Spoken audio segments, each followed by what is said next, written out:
National Resilience Institute, the Republic Indonesia, presents Jakarta Geopolitical Forum 2022, Geomaritime Chasing the Future Global Stability, August 24 and 25th, keynote speaker Joko Widodo, Andi Wijayanto.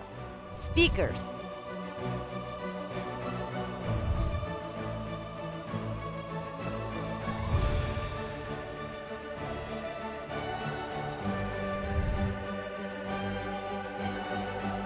Registration: Jakarta Geopolitical Forum 2022, Geomaritime Chasing the Future Global Stability. Yang saya hormati sahabat saya Gubernur Manas, Mas Andi Wijayanto, juga speaker Pak Sam. Thank you for and welcome to Jakarta. First of all, I would like to deliver my presentation in Bahasa Indonesia. So I know that most of the audience came from Indonesia.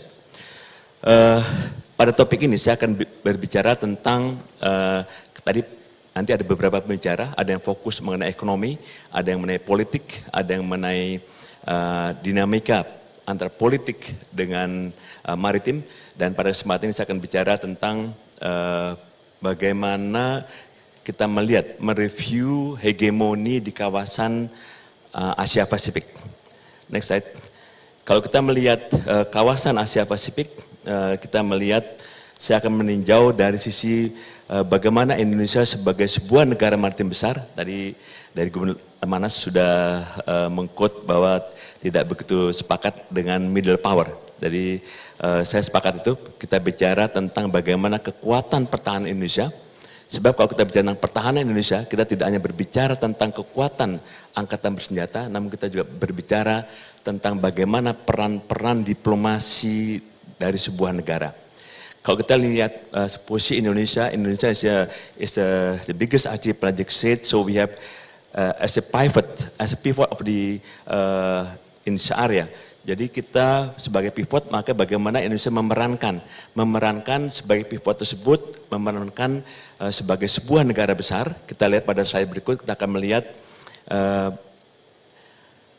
topik yang diangkat oleh Manas pada kali ini. Saya kira ini akan menyadarkan kita bagaimana suatu saat ini telah terjadi shifting, sebuah new geopolitik in the Asia Pasifik. Kita akan melihat bahwa kalau kita sebelumnya melihat bahwa di Asia Pasifik kita mana ada macan-macan Asia, ada Korea, ada Jepang, pada waktu itu belum memasukkan Cina. Kita lihat sekarang ada 10 negara besar di dunia, dan kita lihat berdasarkan analisis dari para pakar ekonomi bahwa tahun 2030 ini adalah sebuah terjadi perubahan shifting di bidang ekonomi. Sebab di era saat ini kalau kita bicara tentang geomaritim, kita bicara tentang geopolitik, maka akan diperankan oleh negara yang memiliki kekuatan ekonomi kuat. Maka pada tahun 2030 sekarang sudah secara bertahap bahwa Cina nanti akan melit dunia ini. Kemudian yang kedua India, kemudian Amerika Serikat dan Indonesia. Tentunya ini membutuhkan untuk Indonesia tetap bertahan pada ranking keempat dunia dalam konteks ekonomi. Kalau kita sudah bicara tentang ekonomi, berarti pertahanan negara kita juga kuat, berarti GDP termasuk anggaran pertahanan negara kita juga kuat. Kemudian kita melihat juga bahwa kalau kita melihat situasi geopolitik di kawasan, kita akan melihat bagaimana kebangkitan. Inilah kebangkitan negara-negara di Asia Pasifik. Kita lihat Cina. Para pakar di tahun 2010 sudah meramalkan, malah mulai tahun 2000, bahwa tahun 2024, tahun 2025, seluruh dunia akan dikuasai oleh Cina. Indikasinya apa?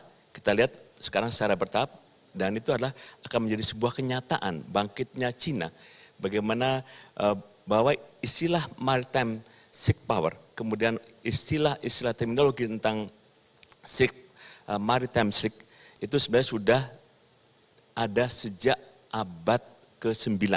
Ini dengan terbuktinya bahwa kekuatan-kekuatan armada Cina telah menguasai dunia. Dan sekarang telah terbukti, kita akan melihat bagaimana Cina ingin menguasai dunia, kemudian juga bagaimana pergeseran pusat-pusat ekonomi yang sebelum dari barat sekarang akan bertumbuh dan menjadi pusatnya adalah di Asia Pasifik. Kemudian kita lihat pada slide berikutnya, kita juga akan melihat bahwa perebutan kalau kita bicara tentang hegemoni Amerika dengan Cina, ini diawali dari konsep-konsep Deng Xiaoping. Kemudian diteruskan konsep ini oleh Xi Jinping. Pada tahun 2013, Xi Jinping secara garis besar telah meluncurkan apa yang dinamakan dengan One Belt One Road. Kemudian tahun 2013 sudah mendirikan Bank EIB. Nah, bank ini nantinya yang saat ini juga terbukti hampir seluruh negara-negara dunia seluruhnya sudah menggunakan konsep pembangunan ekonomi dunia, pembangunan ekonomi maritim dunia dengan konsep Bank EIB. Kita lihat sekarang 38 negara di Afrika, tidak ada satupun negara yang tidak menggunakan konsep pembangunan negaranya dengan menggunakan konsep Bank EIB. Artinya bahwa pada tahun 2024, 2025, impian-impian Cina untuk menguasai dunia akan menjadi kenyataan. Kenapa? Kita lihat tahun 2017, obor dirubah namanya menjadi Belt and Road. Beltnya apa? Dia membangun jalur kereta api dari pantai timur Cina, dari Shanghai, masuk ke jantung-jantung Eropa, masuk ke Jerman, masuk ke Turki. Dengan mengangkut kontainer-kontainer, box-box hasil-hasil industrinya ke Eropa hanya butuh waktu 12 hari. Dibandingkan dengan saat ini melalui Laut Cina Selatan, melalui Laut Merah, kemudian Suez Canal butuh 45 hari. Memang dalam musim panas pada bulan Juni sampai dengan akhir Oktober bisa melalui jalur utara. Sekarang apa dampak implikasinya? Berarti kita melihat kereta api sudah selesai, kemudian jalur di selatan, semua jalur pertahanan maritim sudah dikuasai. Maka pada tahun 2024 seluruh ekonomi dunia sudah pasti akan dikuasai oleh Cina. Negara-negara Afrika, Eropa, termasuk Australia. Kita ketahui saat ini Australia sebenarnya di sana ada 1.500 pasukan marinir Amerika. Namun kita ketahui Darwin saat ini sebagai pangkalan Amerika, di sana juga sudah dikontrak dengan program Bank EIB dengan konsep BRI, dikontrak 99 tahun 506 miliar US dollar. Termasuk Cina, konsep obor sudah masuk, konsep BRI sudah masuk ke hampir semua negara-negara di Pasifik. Jadi ramalan-ramalan, prediksi-prediksi, analisa-analisa para pakar tahun 2030 Cina sebagai penguasa dunia sudah mulai tampak kelihatan. Bagaimana dengan hegemoni? Kita lihat hegemoni di Laut Cina Selatan. Tentunya persaingan ini adalah sekarang semakin membuat suasana di Laut Cina Selatan semakin memanas. Karena dengan kehadiran Amerika, kemudian kita ketahui juga Amerika semasa Trump nggak terima dengan konsep obor, BRI, maka pada tahun 2018 Juni, maka telah diluncurkan apa dinamakan dengan perubahan dari PECOM menjadi US Indo-PECOM. Inilah merupakan jawaban 2017 Cina merubah konsepnya BRI, maka tandingannya adalah dengan membentuk US Indo-PECOM. Penyatuan armada kelima dengan armada ketujuh untuk mempertahankan hegemoni Amerika di Laut Cina Selatan. Kita pada lihat bagaimana perseteruan Amerika Serikat dan Cina. Ini kita juga akan melihat yang terakhir. Saya kira momen ini sangat bagus bagi menyadarkan kita kepada semua akademisi, karena kita bicara saat ini pada konteks academic thinking. Kita melihat bahwa kita lihat pada 2-4 Agustus bagaimana kunjungan Pelosi ke Taiwan. Ini adalah merupakan suatu ambiguity. Apakah memang Amerika setuju dengan One China Policy? Namun kenyataan dia sedang berpihak kepada Taiwan. Situasi ini menambah kegentingan tanda petik di kawasan Laut Cina Selatan. Kita lihat pada saat itu, pada minggu-minggu pertama, Amerika telah menggunakan 2 kapal induknya, kemudian Cina saat ini kita ketahui, Cina pada tahun lalu juga sudah awalnya dia hanya memiliki 1 kapal induk Liaoning, sekarang dia sudah ditambah dengan 2 kapal kelas Sendong, artinya dia sudah memiliki 3 kapal induk. Amerika pada minggu pertama Agustus sampai sekarang masih digelar kekuatannya dengan berpangkalan di Yokosuka dan di Guam, 2 kapal induk yang setiap saat untuk menjaga eksistensi dari keberadaan hegemoni Amerika di kawasan Asia Pasifik. Nah, situasi ini juga semakin diperparah. Kita ketahui untuk mempertahankan hegemoninya, maka Amerika mengerahkan semua kekuatan NATO-nya. Kekuatan NATO saat ini juga sudah hadir di Laut Cina Selatan, bertambah lagi dengan kita lihat sini ada segitiga, bagaimana Amerika, kemudian link up-nya dengan Jepang, kemudian dengan India, kemudian dengan Australia. Inilah ada fakta-fakta pertahanan baru yang sadar atau tidak sadar bahwa ini akan menyebabkan terjadinya AMRES di kawasan Asia Pasifik.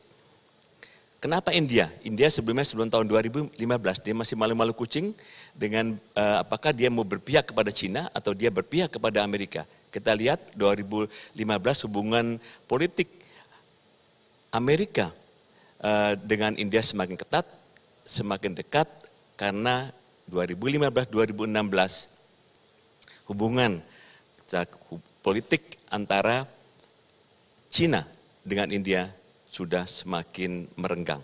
Momen ini yang selalu dipelihara oleh Amerika, bagaimana ingin menguasai dunia dengan fighting force. Sebaliknya Cina ingin menguasai dunia dengan ekonominya.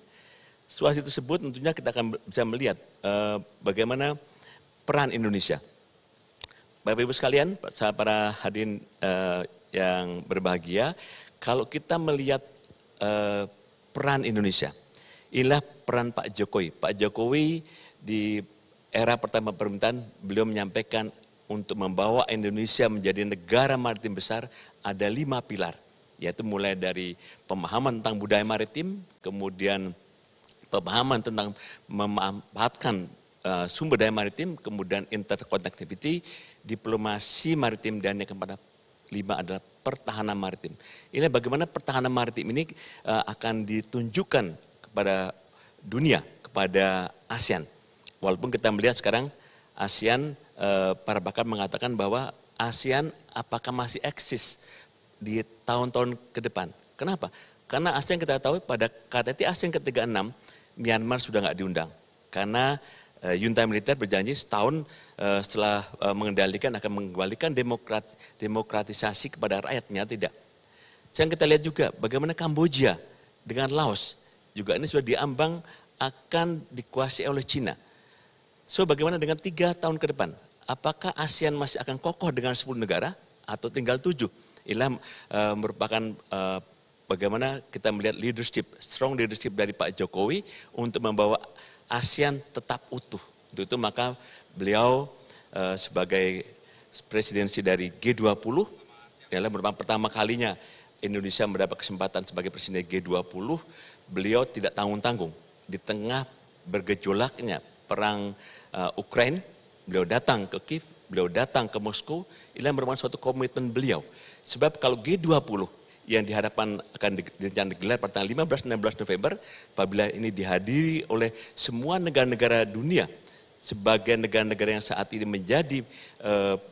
menjadi ujung tombak dari perseteruan AMRES, tentunya paling tidak akan menjadi pereda, akan menjadi Indonesia akan berperang sebagai safety valve.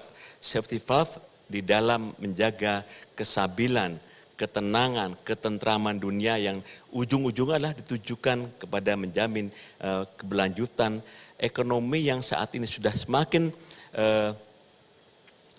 merosot pertumbuhan ekonomi dunia karena sebagai akibat dari dampak perang di Ukraina. Dan tentunya peran Indonesia ini juga akan sangat diharapkan oleh negara-negara dunia. Tahun depan juga Indonesia akan menjadi ketua ASEAN. Inilah peran strong leadership dari Pak Jokowi akan tunjukkan bahwa ASEAN masih tetap eksis, ASEAN masih tetap berperan, dan ASEAN masih dibutuhkan untuk menjamin stabilitas keamanan di kawasan Asia Pasifik. Utamanya bagaimana Indonesia menjadi mediator, menjadi stabilisator antara perebutan 2 hegemoni di Laut Cina Selatan. Bapak Ibu sekalian, sekira demikian yang dapat saya sampaikan. Nanti mungkin kita diskusi ya Mbak Kuri, mudah-mudahan bermanfaat. Terima kasih.